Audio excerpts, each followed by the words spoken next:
this video is way too bright, but I can fix that. So just this, give me a second. Perfect. So what did I do? So mounted on the lens, I have, think of them like sunglasses for your lens. So you can see darker, lighter, darker, lighter. Someone's passing from behind me. So here's what it looks like. This is a neutral density filter.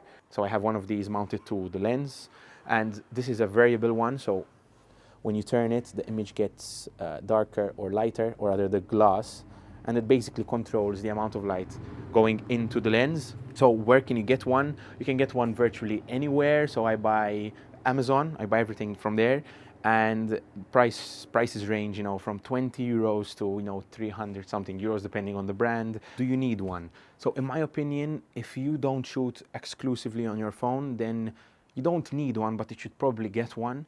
So the reason is, if you're shooting on a phone, for me, a phone is pull out of your pocket, point and shoot, put it back in your pocket. If you're shooting on a camera, I would pick one up.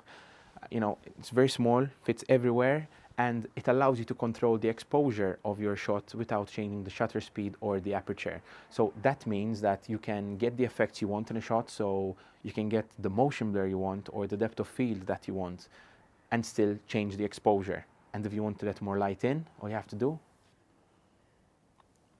but